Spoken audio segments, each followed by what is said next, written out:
সাথে জানিয়ে দিই যে আমাদের এইখানে আজকে উপস্থিত আছেন আমাদের আপনাদের পছন্দের, আপনারা ম্যাক্সিমাম সময় ইমেইল করে যে কয়জনের নাম বলেন তাদের মধ্যে একজন আমাদের আফনান ভাই আমাদের সাথে আছেন এবং তিনি কিছুক্ষণের মধ্যে তার ঘটনা শেয়ার করবেন। তার ঘটনায় যাবার আগে আমি একটা ইমেইল শেয়ার করব এবং তারও আগে জানিয়ে দেব ভূত এফএমে কিভাবে আমাদের সাথে কমিউনিকেট করবেন। যদি আমাদেরকে ইমেইল করতে চান, আমাদের ইমেইল অ্যাড্রেস হচ্ছে bhutfm@radio50.fm, which is bhwtfm@radioforti.fm। আপনার নাম, ঠিকানা এবং ফোন নাম্বার সহ আপনার জীবনে ঘটে যাওয়া বা আপনার জানা সেরা ঘটনা লিখে পাঠিয়ে দিন আমাদের কাছে। ঘটনার শুরুতে অবশ্যই উল্লেখ করুন যে ঘটনাটি আপনি স্টুডিওতে এসে শেয়ার করতে চান, নাকি আপনি চান আপনার ঘটনা আমরা পড়ে শোনাই। যারা দেশের বাইরে আছেন তারা সরাসরি অডিও ক্লিপ পাঠাতে পারেন বা লিখেও পাঠাতে পারেন আপনার ঘটনাটি আমাদের কাছে। এবং আমাদের দুটো ফেসবুক পেজ রয়েছে, www.facebook.com/radio.furti and www.facebook.com/bhutfm.russell। এই দুটো পেজে এসে আমাদের যে পোস্ট রয়েছে, আজকে আমাদের যে অতিথি আছেন তাদের ছবিটি আপনি পেয়ে যাবেন ভূত এফএম এর পেজটা থেকে। এবং আজকের যে পোস্ট, আরো একটা পোস্ট, সেটা আপনি পাবেন রেডিও ফুর্তির পেজে। এবং আমি যেটা বললাম যে উইমেন্স ডে একটা ভিডিও পাবেন সেখানে, সেটাও আপনি চাইলে দেখতে পারেন, চেক ইট আউট। তো যাই হোক, আমি এখন সরাসরি ঘটনায় চলে যাব এবং যেরকম আমি শুরুতেই বলেছি যে আজকের ঘটনাটা অন্য দিনের মতোই শুরু করতে চাই। একটা তিনি গল্পের মাঝখানেই হয়তো একটা জায়গায় বলে দেবেন এবং আমরা চলে যাচ্ছি আফনান ভাইয়ের কাছে। আফনান ভাই, আপনাকে অনেক ধন্যবাদ স্টুডিওতে আসার জন্য। আশা করছি ভালো আছেন এবং চলুন আপনার ঘটনাটা শুনে আসি আমরা। থ্যাংক ইউ রাসেল ভাই। আসসালামু আলাইকুম লিসেনার। ওয়ালাইকুম আসসালাম। রাসেল ভাই, এখন যে ঘটনাটা আমি শেয়ার করব, ঘটনাটি যার সাথে ঘটেছিল ওনার নাম হচ্ছে কবির হোসেন। ওনার বাড়ি হচ্ছে বাগেরহাটের মোরেলগঞ্জ থানায় আর কি। তো ঘটনাটির সময়টা 1974-75 সাল এরকম সময় যিনি আমাকে বলেছেন আর কি। তো যিনি যার কথা বলছি আর কি, কবির হোসেন, উনি মানে খুবই একজন ভালো মানুষ ছিলেন।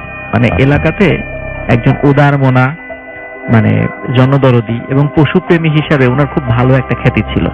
মানে যে কোনো মানুষের বিপদে সবার আগে ওনাকে পাওয়া যেত।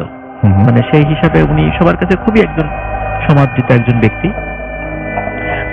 উনি সাধারণত মানে এমনি ছোটখাটো এমনি কাজ করতেন, প্রফেশন এমনি বড় কিছু উনি করতেন না। উনি একদিন একটা সমস্যা মানে ফেস করেন। সমস্যা ফেস বলতে উনি আসলে নিজে নিজে চিন্তা করতেন বিষয়টা। কারণ হচ্ছে যেহেতু বাগেরহাট রসেল ভাই ওই এটা তো আসলে দক্ষিণাঞ্চল সুন্দরবন এলাকা, বাগেরহাটের বেশ একটা অঞ্চল তো সুন্দরবনের কাছে পড়ে গেছে। তো উনি দেখতেন যে বছরের এই বর্ষাকালে এই সাপুরিয়াদের একটা দল আসতো। দল এসে ওরা বিন বাজিয়ে এবং বিভিন্ন প্রক্রিয়া করে বিভিন্ন ধরনের বিষাক্ত সাপগুলো ধরে নিয়ে যেত। এবং এটা তারা বলতো হচ্ছে তারা এই সাপের বিষ দিয়ে বিষ বিক্রি করে বা এই সাপগুলো তারা বাইরে বিক্রি করে, সাপ তারা পোষ মানিয়ে খেলা দেখায়, এটা তাদের প্রফেশন। এবং বছরের বর্ষাকালটাতে তারা সাপ ধরে প্রতি বছর।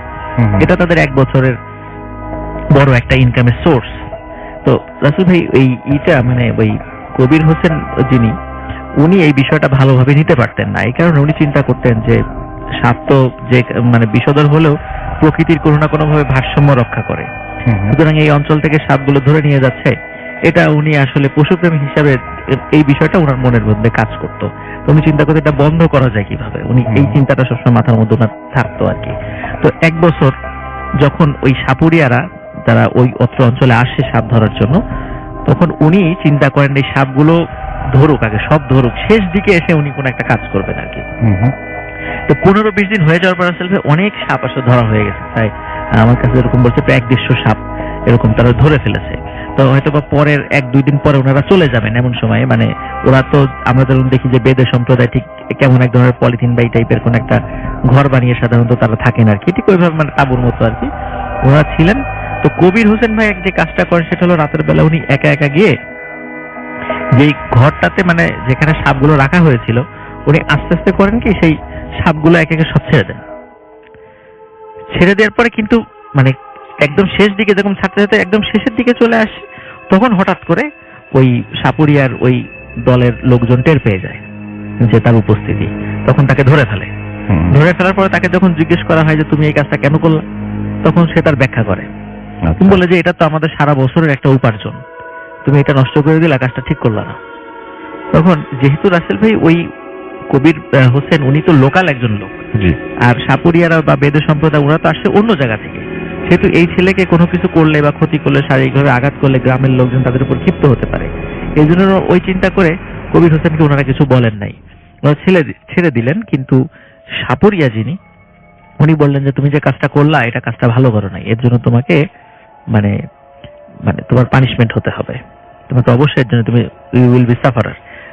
তো যাই হোক, এর 5 থেকে 6 দিন পর কিছু ঘটনা ওনার সাথে ঘটতে থাকে। জি। যেমন উনি রাতের বেলা উনি যখন মাগরিবের নামাজ পড়ে বাসায় ফিরতেন তখন, এবং ঠিক এশার নামাজের পর যখন বাসায় ফিরতেন তখন, এই দুইটার সময় উনি সাধারণত সন্ধ্যার পরে বাইরে থাকতেন। তো এখন উনি যখন ফিরতেন, ফেরার সময় ওনার হঠাৎ করে মনে হতো যে পিছন থেকে মানে কোনো সাপ তার পিছনে আসছে, মানে আচ্ছা। সাপ মানে আঁকা বাঁকা হয়ে খসখস শব্দ করতে করতে আসছে।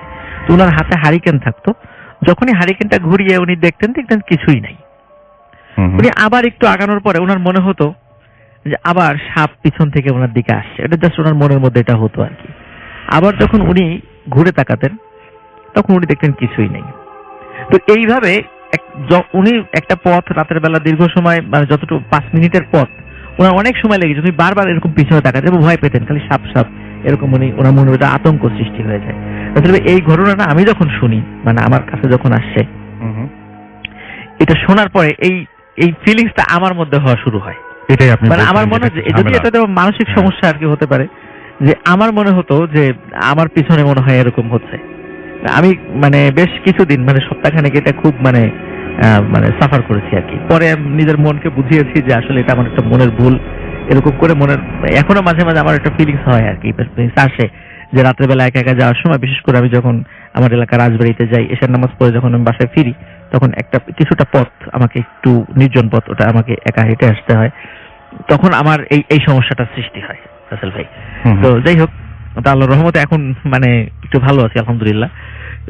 তো উনি যখন ওনার এই সমস্যাটা সৃষ্টি হতে থাকে, এইটা একটা বিষয়। তারপরে সেটা হয়, উনি যখনই বাসার বাইরে কোথাও যান, মনে করেন ওয়াশরুমে গেলেন বা বিছানায় শুতে যাবেন, সেখানে উনি সাপ দেখা শুরু করলেন। আচ্ছা।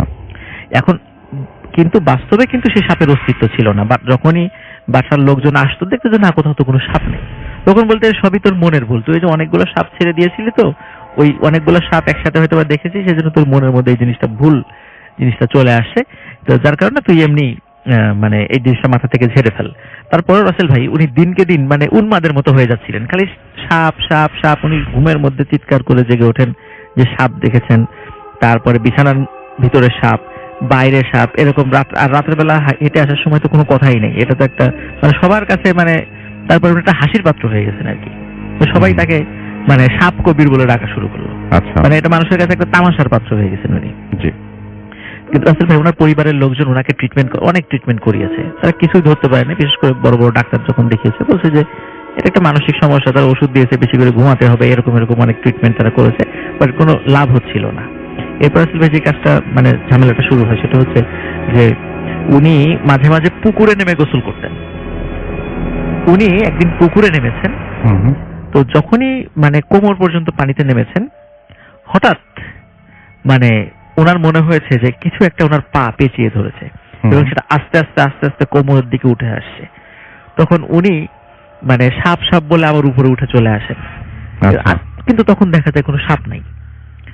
তো মানুষ মানে তখন দেখা গেল যে উনি গোসল করতেও বাইরে যেতে পারতেছেন না, মানে এমন একটা সমস্যা। কারণ ওনার বাসার পাশে ওনার কল ছিল না, পুকুর ছিল, ওইটাই ওনাদের পানির উৎস ছিল ওই সময়।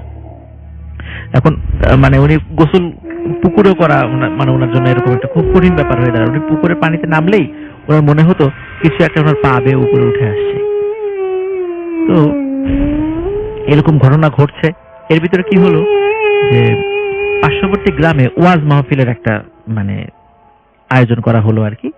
তো উনি এবং ওনার কয়েকজন বন্ধু সহ ওনার ওয়াজ মাহফিল শুনতে যাবেন। ওই সময়টা আবার ওই দিন মানে চাঁদের আলো টালো ছিল, পূর্ণিমার মতো ছিল। তো উনি চিন্তা করলেন যে আসলে সবাই তো হারিকেন নিয়ে যাবে সাথে, কারো কাছে টর্চ নাই, তো সবাই হারিকেন নিয়ে যাবে, যেহেতু সবাই হারিকেন নিয়ে যাবে আমি না নিই এতে আরো ঝামেলা হবে। তো উনি আর হারিকেন নিলেন না, উনি বন্ধুদের সাথে দিনের বেলায় সেই ওয়াজ মাহফিলের স্থানে চলে গেল। ওয়াজ মাহফিল শেষ হতে হতে রাত 11টা 12টা বেজে যায়। তো ওনারা আবার বাড়ির পথে হাঁটতে থাকেন। তো সবার কাছে হারিকেন ছিল, ওনার কাছে ছিল না। আর যেহেতু ওনার কাছে হারিকেন ছিল না, উনি সামনের দিকে, উনি সবাই যাদের কাছে হারিকেন ছিল তাদের পিছনে পিছনে হাঁটতেন বা পাশাপাশি হাঁটতেন আর কি। যেহেতু ওনার কাছে হারিকেন নাই, উনি আগে যাবেন কিভাবে? তো যার কারণে এক সময় হলো কি, হঠাৎ করে উনি, ওনার কাছে মনে হলো উনি 10-12 হাত তাদের পিছনে পড়ে গেছেন এবং উনি অনেক মানে তাড়াতাড়ি করে হেঁটে তাদের কাছে যাওয়ার চেষ্টা করছেন, কিন্তু ওনার কাছে মনে হচ্ছে তারা খালি হেঁটে সামনেই চলে যাচ্ছে, সামনেই চলে যাচ্ছে। উনি যতই তাদের নাম ধরে ডাকছে যে এই তোরা একটু দাঁড়া আমি আসছি, কিন্তু দেখে যে নাম ধরে ডাকলেও তারা কেউ পিছন দিকে তার দিকে তাকাচ্ছে না, তারা হেঁটেই চলে যাচ্ছে এবং উনি খালি পিছন দিকে পিছনেই পড়ে যাচ্ছেন। এইভাবে একটা দীর্ঘ গ্যাপ সৃষ্টি হয়ে যায়। উনি অনেক দূর থেকে দেখছেন ছোট ছোট সেই হারিকেনের আলোগুলো দেখা যাচ্ছে এবং আস্তে আস্তে মিলিয়েও গেল। তখন উনি যে কাজটা করলেন, উনি দৌড়াতে শুরু করলেন। দৌড়াতে দৌড়াতে হঠাৎ করে সামনে একজন ব্যক্তিকে দেখছেন। ব্যক্তিকে বলছে, ভাই সামনে কি এরকম 4-5 জন লোকে হেঁটে যেতে দেখেছেন, হাতে হারিকেন আছে? ওই বলে, হ্যাঁ হ্যাঁ এই যে সামনে যান, সামনে যান, সামনে তো এই 4-5 জন আছে, আমি দেখলাম যে হেঁটে যাচ্ছে। তখন আবার দৌড়ান, দৌড়িয়ে আবার একজন লোকের সাথে দেখা হয়। বলে, ভাই সামনে কি এরকম 4-5 জনকে দেখেছেন যে এরকম হেঁটে যাচ্ছে, হাতে হারিকেন আছে? বলে, হ্যাঁ যান, সামনে যান, এদিক এদিক দিয়ে যান, তাহলে পাবেন, আমি তো একটু আগে দেখলাম তাদেরকে। এইভাবে রাসেল ভাই 5 থেকে 6 জন ব্যক্তির সাথে ওই চাঁদনি রাতে তাদের সাথে দেখা হয়। সবাই বলেন, হাত দিয়ে দেখা যায় এই যে সামনে তারা চলে যাচ্ছে। কিন্তু রাসেল ভাই একটা জায়গায় এসে একজন লোক তাকে বলল যে এই যে সামনে যান। সামনে বলার সাথে উনি যখনই দৌড় দিয়েছে, হঠাৎ পিছন থেকে কে যেন খপ করে ওনার মানে পিঠ টেনে ধরেছে। টেনে ধরে বলছে, এই তুমি কোথায় যাচ্ছ? তখন উনি পিছন দিকে ঘুরে দেখে একজন খুব সুন্দর সুদর্শন একজন মানুষ, সাদা দাড়ি। তো উনি বলছেন, তুমি এখানে কোথায় যাচ্ছিলা? বলে, আমি তো আমার বন্ধুদের খুঁজে যাচ্ছিলাম। তখন বলে, তুমি কি দেখেছো যে তোমার সামনে কি আছে? তখন উনি ভালো করে খেয়াল করে দেখেন ওনার সামনে মানে বিশাল এক গর্ত।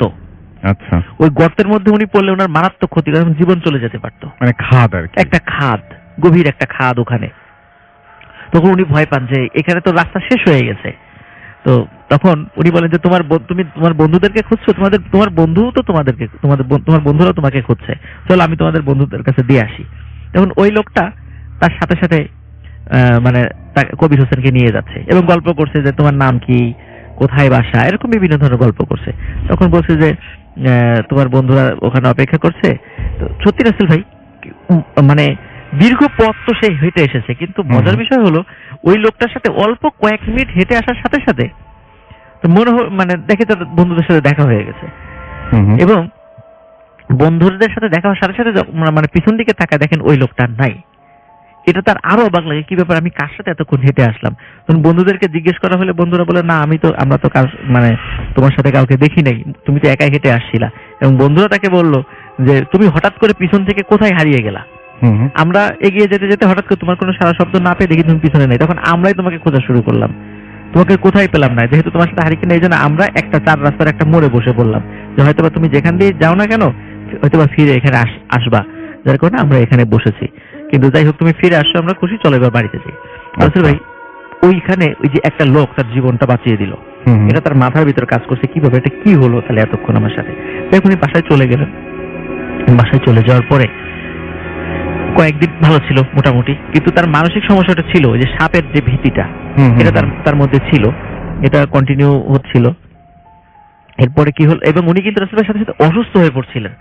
মানে উনি খুব মানে স্বাস্থ্য ভালো ছিল, আস্তে আস্তে উনি খুব জীর্ণ শীর্ণ হয়ে যাচ্ছিলেন এবং খুব দুর্বল হয়ে পড়ছিলেন। এটা সবাই খেয়াল করছিল যে উনি আস্তে আস্তে শুকিয়ে যাচ্ছেন। এরপর রাসূল ভাই যেটা হয় সেটা হচ্ছে যে এক রাত্রে মানে বাড়ির সবাই মানে জেগে ওঠে, মানে মনে হচ্ছে বাড়ির চারদিকে ফসফস শব্দ, বলছে অসংখ্য হাজার হাজার সাপ যেভাবে ফসফস করলে যেরকম শব্দ হয়। তো সবাই ওই দিন বাড়ির সবাই দেখে, সবাই দরজা খুলে দেখে বাড়ির চতুর্দিকে অসংখ্য সাপ, মানে যত চোখ যত দূর যায় সব জায়গায় সাপ আর সাপ। তো ওনারা চিৎকার চেঁচামেচি শুরু করে সাপ সাপ বলে। তা আশেপাশের যে সমস্ত বাসার থেকে লোকজন চলে আসে, এসে দেখে কিছুই নাই, মানে বাড়ি পরিষ্কার।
এবং উনি হয়তোবা আমরা মানসিক সমস্যা বলছি, উনি সত্যি সত্যি আসলে সাপ সেগুলো দেখতেন বা ফিল করতেন। হুম হুম। এটাও আস্তে আস্তে চলে যায়। 90-এর দশকে উনি ওনার পরিবার সহ ঢাকাতে চলে আসেন।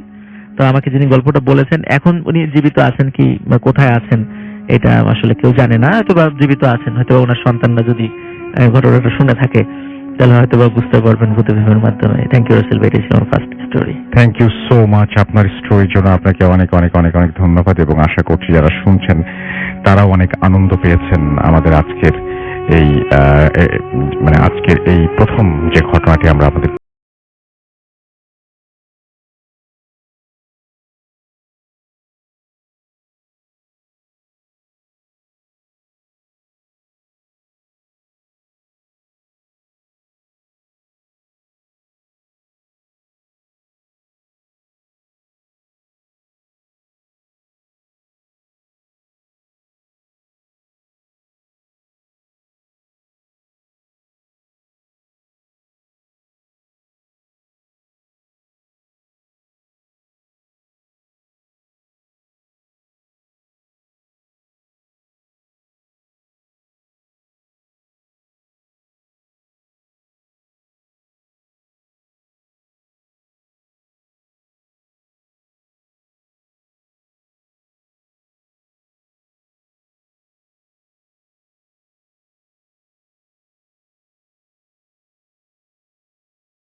আমাদের সঙ্গে আছেন দেখতে পাচ্ছি কাজী মাজহারুল ইসলাম নড়াইল থেকে।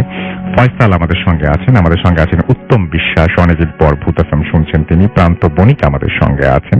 আমাদের সঙ্গে আছেন আবির হাসান, এছাড়াও মাহমুদ শেখ নবাব আমাদের সঙ্গে আছেন। এমডি রেশাদ খান বগুড়া থেকে আমাদের সঙ্গে আছেন। আমাদের সঙ্গে আছেন দীপ অয়ন বরিশাল থেকে, তিনি শুনছেন। আমাদের সঙ্গে আছেন পাপ্পু জয়। এছাড়াও আমাদের সঙ্গে আছেন দেখতে পাচ্ছি বিজয় সরকার। আমাদের সঙ্গে আছেন এছাড়াও দেখতে পাচ্ছি এই মুহূর্তে আমাদের সঙ্গে আছেন আবির আহমেদ জিসান, আছেন মবিন হাসান পিয়াস, অনিক নন্দী আমাদের সঙ্গে আছেন, হাসান আল সর্দি আমাদের সঙ্গে আছেন। আমাদের সঙ্গে আছেন সৈয়দুর রহমান। এছাড়াও আমাদের সঙ্গে আছেন এইচ মাহি। আমাদের সঙ্গে আছেন NH রাজ। আমাদের সঙ্গে আছেন দেখতে পাচ্ছি যে জিহাদুল ইসলাম। সবাই মোটামুটি আফনান ভাইয়ের এই ঘটনাটি পছন্দ করেছেন, যেটা নিয়ে আফনান ভাই একটু কনফিউজ ছিলেন যে আজকের ঘটনাটি নিয়ে তিনি নিজেই অতটা সন্তুষ্ট না, বাট সবার কাছে তারপরেও ভালো লেগেছে।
রাসেল ভাই, ঘটনাটা বেসিক্যালি আমার হোম ডিস্ট্রিক্টে, আমার হোম ডিস্ট্রিক্ট চাঁপাইনবাবগঞ্জ, যেটাকে বলে আহ, আমার হোম ডিস্ট্রিক্ট চাঁপাইনবাবগঞ্জ। সো ঘটনাটা আমার সেখানকারই। তো রাসেল ভাই, আমার একটা অভ্যাস আছে, সেটা হচ্ছে যে আমি সাধারণত ব্লাড ডোনেট করতে আমার খুব ভালো লাগে। আমি বেসিক্যালি রেগুলারই ব্লাড ডোনেট করি। জি। 4 মাস পর পর আমি সাধারণত ব্লাড দিয়ে দিই। তো ঘটনাটা শুরু হয় এভাবে যে হঠাৎ করে একদিন রাত্রের দিকে আমার ফোনে একটা ফোন আসলো। ফোনের নাম্বারটা খুবই ওয়ার্ড টাইপের ছিল। অনেকটা আমি নাম্বারটা ছিল 01। আমরা সেটা না বলি, নাম্বারটা বলবো না আমরা। ওকে রাসেল ভাই। তো আসার পর থেকে আমাকে ফোনে বলা হলো যে একজন অপারেশনের রোগী অ্যাক্সিডেন্ট হয়েছে, তার ব্লাডের জন্য এ পজিটিভ ব্লাড লাগবে, তো আপনি কি ব্লাড দিতে পারবেন? তো আমি বললাম ঠিক আছে, আমার যেহেতু 4 মাস ওভার হয়ে গেছে, আমি ব্লাড দিতে পারবো।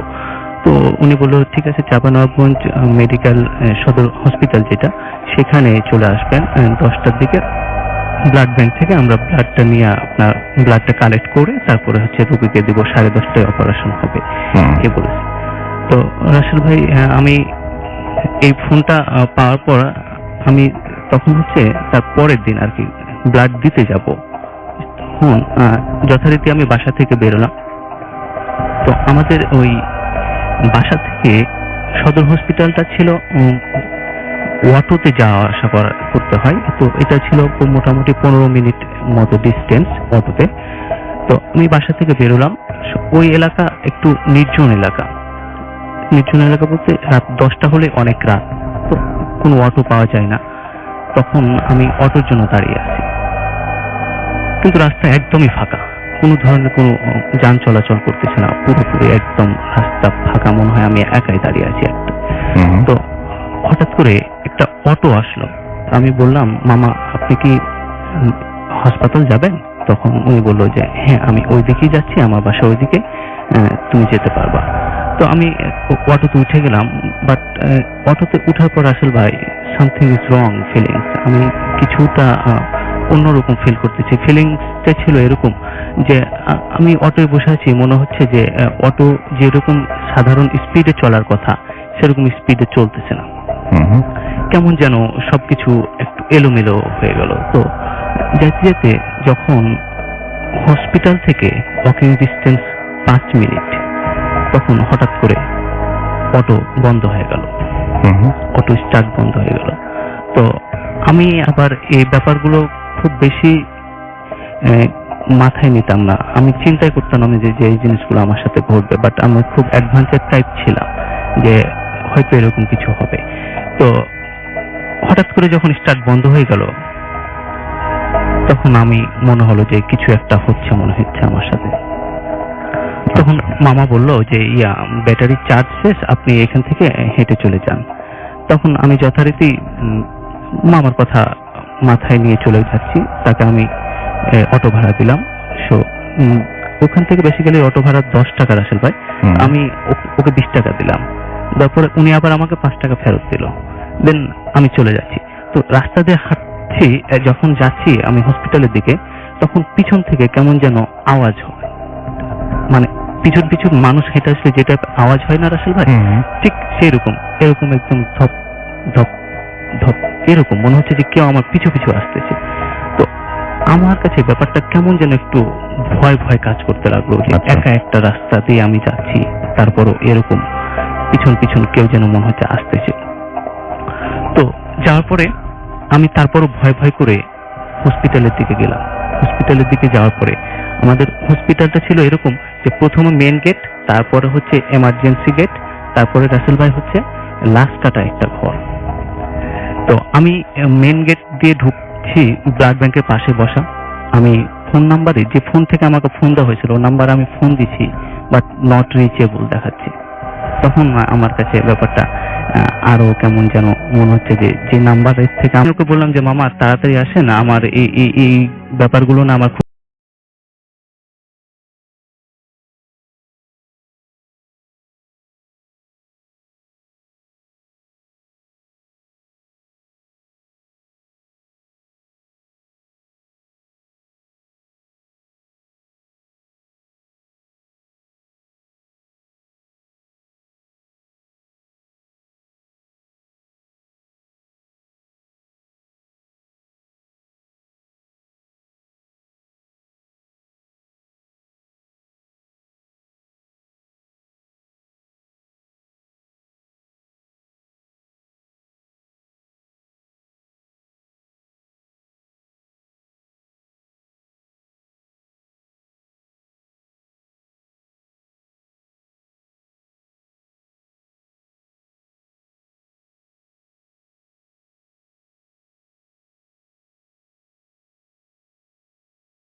গাজী আমাদের সঙ্গে আছেন, FS ফেরদৌস আমাদের সঙ্গে আছেন, মেহজাব আফরিন আরাফ আমাদের সঙ্গে আছেন, মিদুল SR ইসলাম আমাদের সঙ্গে আছেন, নূর আমাদের সঙ্গে আছেন, MD আনোয়ার মোর্শেদ আমাদের সঙ্গে আছেন, MAM তারাহাত আমাদের সঙ্গে আছেন, ওসমান সাদি আমাদের সঙ্গে আছেন, মোহাম্মদ মারুফ শরীফ আমাদের সঙ্গে আছেন, দেখতে পাচ্ছি সাব্বির আহমেদ নাইব সহ আরো অনেকে।